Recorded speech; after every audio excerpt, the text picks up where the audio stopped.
I got tickets to the championship game in Indy, so I can no longer be the Randy. Oh, so you won't be there at all Saturday? I missed it last week after we beat Ohio State, and Mike won't let me forget my obligation that I had. Quitter. Oh, well. You know what? Next time we'll just change the holiday celebration around the... Can you please? Because if we're going to keep beating Ohio State, Yeah, can we just change the schedule, Mike? Around this Ohio, not Ohio, Michigan?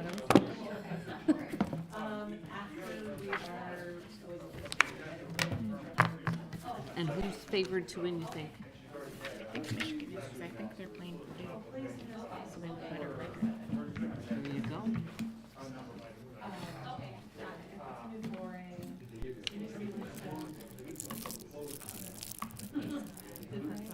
Okay, we're going to get started on the committee of the whole meeting, please. All right, let me get my...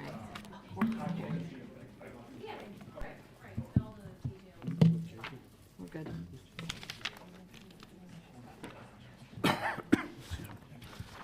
Okay, the hour being 6:44 p.m. on Monday, November 28th, I'd like to call to order the Village of Brookfield Committee of the whole meeting. Bridget, can we have a roll call for the committee meeting, please? Trustee Ketchmark? Here. Trustee Cote? Here. Trustee Hendricks? Here. Trustee Conroy? Here. Trustee Leclerc? Here. Trustee Kluzny? Here. President Garvey. Here. Thank you, Bridget. We have two items under regular business today. The first is discussion of case 22-10, a request for variances from section 62-75 bulk yard and space requirements of the village code to construct a new garage at 9022 Fairview Avenue. As always, we have a very detailed committee item menu from memo from the Planning and Zoning Commission. But Kate, you want to provide a bit of a summary? Thank you so much, President Garvey and honorable trustees. Yes, I'll give you a brief summary. Case 2210 before you relates to 9022 Fairview Avenue. This is a request for variances from section 62-75, the bulk yard and space requirements of the code related to residential properties. So this parcel is what the village considers a legal nonconforming substandard lot. It does measure 3,136 square feet and 25 feet wide. The village code for the A1 zoning district allows 35% maximum building coverage and requires 40% minimum green space. And the applicant, Elizabeth Olvera, applied for a permit to construct a new garage back in May, and upon evaluating the existing lot coverage, that would be the residential structure and the garage accessory structure, the existing coverage for the lot is 42.7%.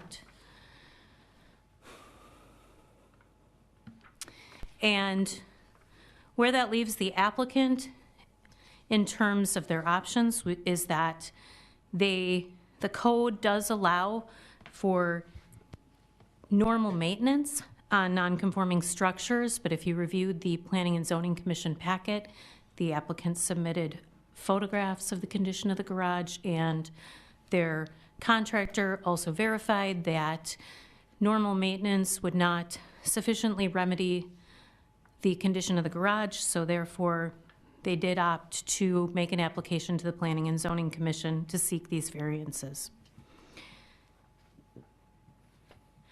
So a brief mention that this proposed new garage is 160 square feet increase from what the existing garage is. And so staff did verify with the village engineer that this did not trigger the stormwater management improvements requirement in our code, which says that if there's an increase of 300 square feet or more, it would be necessary to add some type of stormwater management on site.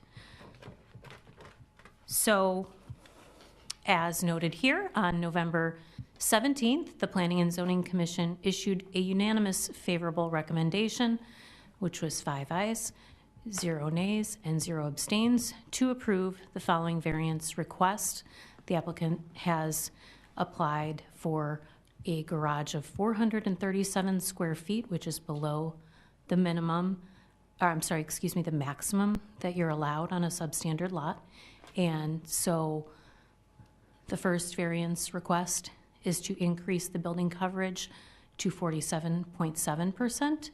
And the second variance request is to reduce the minimum green space on that specific lot to 36.8%. Thank you, Kate. The board members have any questions or comments related to the application? No. Okay. All right, hearing no questions or comments from the board, we'll put this up for board action at the, what is it, the December 12th meeting? Okay, thank you very much, Kate. And thank you to Planning and Zoning Commission as always. Thank you. The next item is a discussion of a resolution authorizing the adoption of the fiscal year 2023 annual budget and the 5-year plan for the village. Doug's reluctantly coming. I thought maybe you would just say okay and move on. We would, Doug, but where would the fun be in that? We like to, and I realize this is, we've had the budget workshop, we've talked about this, but I think a summary is helpful for public and anyone watching this to know what we're talking about, what we're looking at going forward, and the 5-year plan going out, so.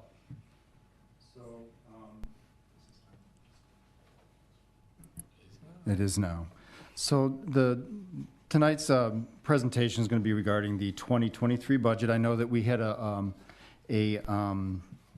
budget workshop back on November 9th. The draft budget is accumulation of work that had began in July of 2022. It does represent a collaboration of all departments. We discussed things, we argued about a couple of things, and then we presented the numbers at the budget workshop as far as we were at that point in time. A couple of things that I would like to point out there is the revenue assumptions were on the conservative side. We all agreed to that. And that all of this work is a collaborative effort and it worked out well. I think this year we were in a good position both to finish 2022 and as well as moving forward to 2023. All right, so the slideshow that I'm going to present is basically, a lot of it is a rehash of what we saw at the budget workshop. So the first thing we're going to talk about would be the 2022 fiscal performance, and then we'll move on to some of the 2023 issues with the budget, and then we'll discuss the general fund budget, as that's the main operating budget within the village funds. And then the last thing we will talk about is the other funds. If you remember this slide, the middle column is basically where we think we're going to finish the calendar year 2022. The numbers haven't changed from the budget workshop. We're still expecting it to finish at about 1.8 million in the black. In that 1.8 million, we do include the ARPA funds. That's why it's so high this year. And the next slide will show that the ARPA funds, if you take that money out, will be in this transfer slide. The transfer slide shows where the transfer of funds are coming from into the general fund and where funds are going out of the general fund. So we're talking about the annual motor fuel tax transfer of $600,000 to finance street work. And then going out, we're going to transfer $300,000 to the debt service fund to cover alternate revenue source debt that's not covered through a property tax. And then the infrastructure road, we're transferring $400,000 out of there to help supplement our 2022 road program. So that comes to a net total of negative $100,000, which then would lead us to a balance of that 1.8 million. But the effect of the ARPA funds is really what this is about. This slide shows that we received 1.24 million in ARPA funds. If you take that money out of the estimated reserve surplus, then you're going to come up with 615,000. So either way, we're going to finish the year, we're estimating, in a pretty good position, which is good for the village as a whole financially. And it makes things a lot, it puts us in a more solid ground and shows Moody's in particular that we are working on a continuous surplus, which is what they're looking for. And this graph really kind of signifies that Moody's concern was for a while there we weren't. We were having expenditures in excess of revenues. There was a deficit. And then we were suddenly turned it around through different board policy and moved it into a surplus condition. And so for the past, 19, we can call it that. So for the past 4 or 5 years, we're looking at village surpluses, which is a good thing. I wanted to show this slide. I think this is a more important slide. I mean, Moody's, and I focus my conversation a lot on Moody's because Moody's is an outside agency who does look at our financial information. And they base a bond rating on it. Our bond rating is currently at A2, which isn't a bad rating. It can certainly move upwards. And I think if we show Moody's that we are have a continuous stream of surpluses, as well as our pension funding levels, Moody's will look favorably upon that. And as you can see, our pension funds are in very good shape right now. We're almost 70% funded in the police pension, 87% funded in the firefighters' pension, and the IMRF as a whole is overfunded by 21%. We're at 121% funding for IMRF. So now we move on to the draft budget. This slide here it shows all of the budgeted expenditures for each of the funds that the village has. And it shows the difference between last year's budget and the current year's budget. So if you're looking at it at a budget basis, our total budget for 2023 has decreased about 200 and I can't read on either one of these, $298,410. The main reason for that has to do with the decrease in capital project spending as well as infrastructure spending. Our road program will be decreasing a little bit over the next couple of years because our bond proceeds are no longer with us. And we'll be funding the majority of our infrastructure through transfers from the general fund. You'll see that in a later slide about the transfers out of the general fund. But some of the other notes on here, the infrastructure fund, you'll see that did go down $700,000. That is basically because we went from about a $3 million road program down to about, what would that be about 2.3 million, something like that. So, and that had to do with the way we fund that road program. The general fund, the budget increased by $295,000, which is a very minimal increase for overall operations. The largest difference between the budget for 2022 and 2023 in the general fund has to do with capital projects. If we had not capital projects, but capital outlay, if we had not included that amount in the budget analysis here, that number would actually be higher. There would have been a greater increase between 2023 and 2022. So, and that's what the following slides kind of go through this narrative. The first 2 bullet points there are what I just discussed. It's a 0.6% decrease from the previous year's budget, and our capital outlay has decreased within the general fund because of the fire truck mainly. That was a $1.2 million fire truck. If you'll remember, we're funding that money through a grant, or for the fire truck, we're funding that through a grant from FEMA and some of the ARPA funds. Okay, and then also, if you read down the list there, 8 Corners TIF. We are decreasing the budgeted expenditures in that fund mainly due to the fountain. The majority of the fountain hopefully will be done towards the end of the year, depending on when they start billing us. We haven't received any bills yet for progress payments. But by the end of the year, we should have a better handle on what that position is. So I did split the cost of the fountain. It was budgeted around $600,000 originally, so some of the costs, about 2/3 of the cost went into this year, and the remaining costs will be budgeted for 2023. Congress Park, that fund in the previous years had a lot of activity with the Congress Park station renovations.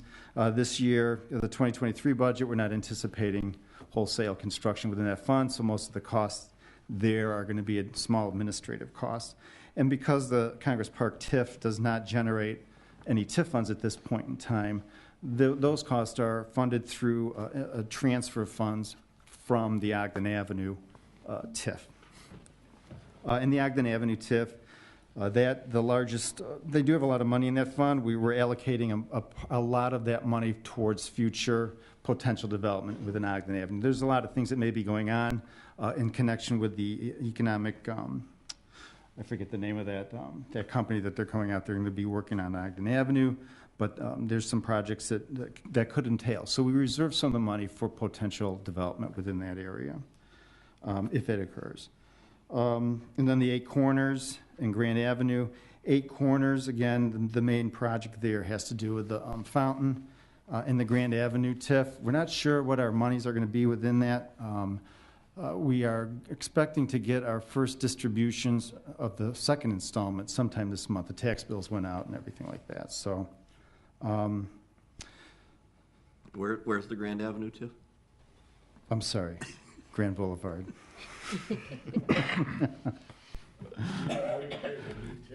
Yeah, sorry.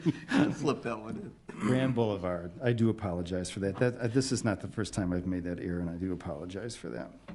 The infrastructure fund decrease, again, that has to do with our road program. The restrictions on it this year because of funding sources.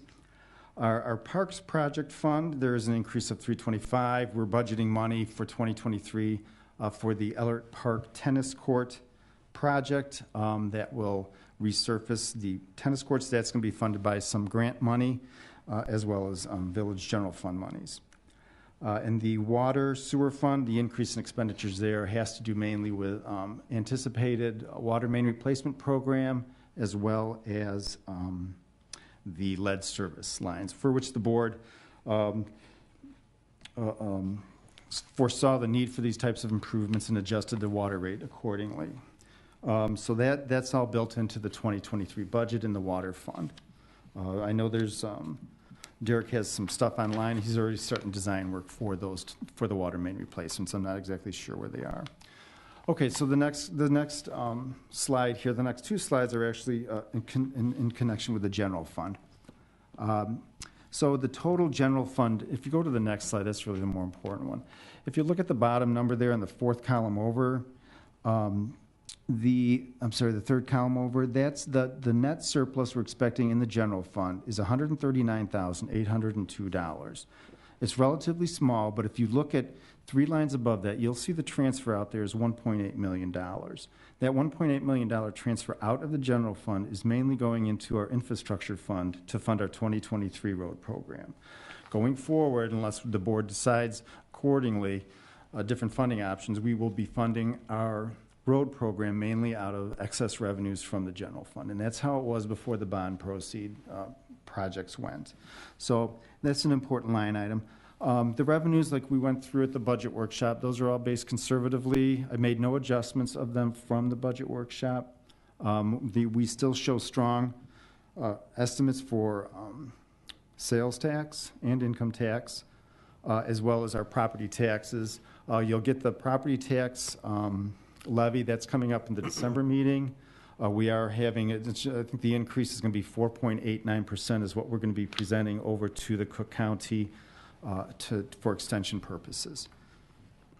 And like I said, just so you know, the tax bills, they have gone out, and we will start receiving money. The bills are due on December 30th, so we'll start receiving our second installment monies sometime within the next couple of weeks will be the first distributions. And they'll carry on over into January. Okay, proposed general fund revenues. The difference there, we're expecting a difference of $396,000. That's a decrease, and that's mainly due to the ARPA funds, which will be falling off in 2023. We will not get any more of ARPA funds. But there's also a singular increase in the income taxes and the sales taxes, which offsets pretty much that ARPA funding. This is our pie chart. As you can see, the majority of our money is that blue pie portion there. Yep, that's property taxes. And then the income taxes is the orange, and the sales taxes is the yellow. And so that probably makes up about 2/3 of our revenue stream between those three items. Okay, so then we have the general fund revenue highlights. And these are important ones. Intergovernmental grants. Jim Chief Adams, he applied for grants, and he did get one. He got a SAFER grant for $115,000. Well, it's actually for more than $115,000, but it's a 3-part grant. It's going to cover the salary of an additional firefighter over 3 years, salary and benefits. And so the first installment that we're expecting to get is the $115,000. It should be the next 2 will be about $115,000 to $120,000 also, to account for inflationary and salary adjustments. Chief Cravella, he got a $100,000 grant from the state of Illinois to be used towards any police enforcement, and he is going to be using that towards locker room renovations, if I remember correctly. So we got that going for us. Property taxes, that's our big increase there, is mainly due to the PTEL issue where the CPI is now at 7%, which allows us to levy up to 5%. So we're taking some advantage of that and increasing our property taxes in hope of generating this additional revenue. And it will help, it will go towards, the majority of that money will end up going towards our road program. That's kind of where my focus is on the next couple of years, to make sure that we have enough money for a road program, because that's a singularly important issue within the village. It's always nice to have those good roads. The pension property taxes, they're just going down. Because of our funding levels and some other issues, we are seeing this year our levy will go down. It will be decreased by this $117,000, which is unusual. As Tim has pointed out past, that's unusual. In income taxes, that's going up $138,000. It's based on a 5% increase. In sales taxes, it's a 3% increase. I see the indentation didn't work very well on this slide.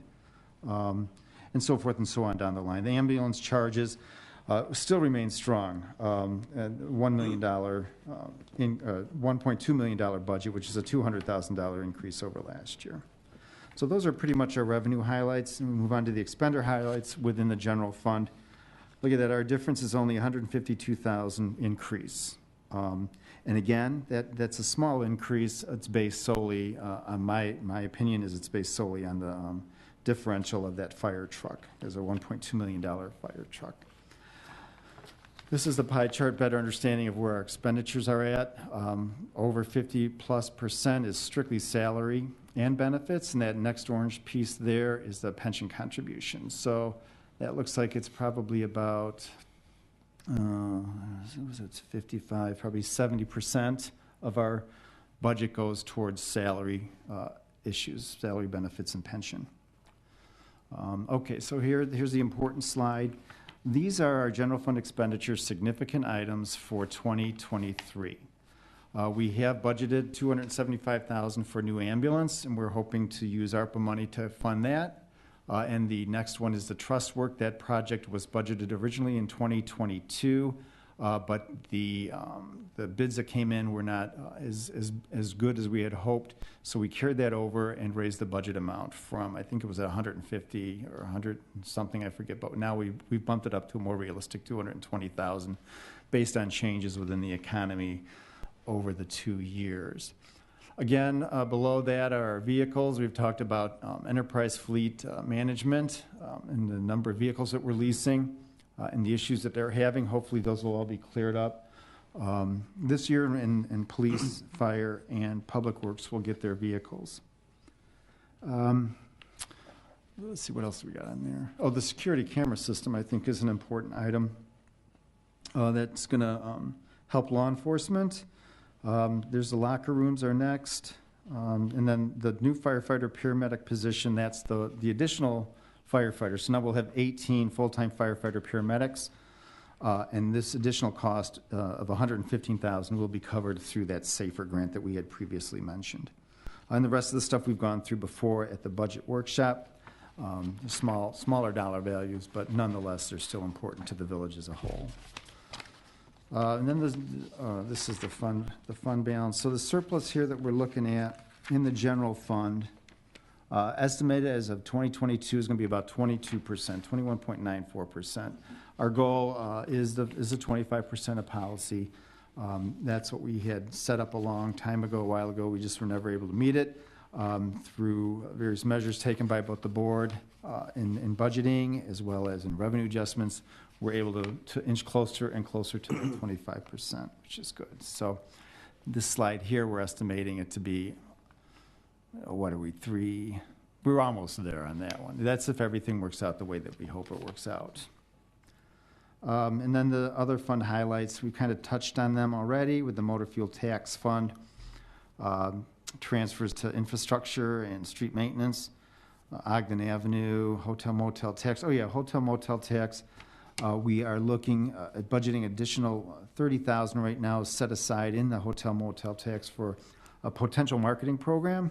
We'll see what happens, conversations with community development, EDC, et cetera. Our infrastructure road program is $2 million this year. And then moving on to the next one, there's all of our water projects. The street sweeper, you'll notice we're going to get a new street sweeper, at least it's budgeted for. Whether we get it or not, it all depends on how things work. And that'll be for $275,000, along with the construction projects within that fund. That's it for the slideshow portion. I did want to point out a couple of things in that document for the draft budget. And I tried to figure out the page numbers on here, and because my budget document is paged differently, but on page 30 of the committee of the whole portion of this on that budget, there is a fund summary, and it shows all of the funds together for the special revenue funds. That shows that our net surplus for all funds in the general fund category, or general governmental fund category, is going to be a negative $86,000. Most of that is due to various expenditures in the special revenue funds. But overall, it's not a bad picture at all for our general funds. Page 31 is a consolidated fund summary for the water, sewer, and garbage funds. Both of those are showing net surpluses, which is good. And then the last one is on our, and that would be on your page 32, is the police and firefighter pension funds. You'll see those statements there. Further into the document, there is a more detailed general fund budget estimate schedule, and that's on page 35 of the board packet. And then the other thing I did want to point out here, I'm sorry, I don't mean to jump around here. I can't even find it myself. It's on, I guess that would be page, I'm not sure. There's a little page number on the bottom of it. It's page 15 is I marked off. It's basically the staffing schedule for the village. It's a 5-year actual and then a 1-year additional budget for staffing. And it shows basically on the next page where the staffing increased between fiscal 22 and 23, and that's your 1.5 positions within the fire department. One for the full-time firefighter that we're anticipating hiring, and then also budgeted was a half-time administrative assistant to help out over at the firehouse. That's all I have on the budget document itself at this point in time. I'm very willing and able, hopefully, to accept any questions from the board at this point in time. Thank you, Doug, for the presentation. And again, I appreciate you going through it in the detail you did. This was something that we did talk about at the budget workshop, and this is kind of a summary of what we worked through. And as you stated, this work started in July with all the department heads and staff working through, and this is kind of the culmination of it. And I believe this document represents what the board asked for in terms of setting goals and what we talked about at the budget workshop. Questions or comments from the board? Thank you very much for everything. This is a great budget meeting. The budget workshop went well, everything else. I did have one question. I couldn't remember. I know I asked it before. The group contract, is that one more year on that contract? I think it's at least 5 years. Was it a 5-year contract? I'm pretty sure. 5 or 7. Yeah, it might have been. How many more years did we have on that? It's just 2? It was coming up, wasn't it? Is it 2?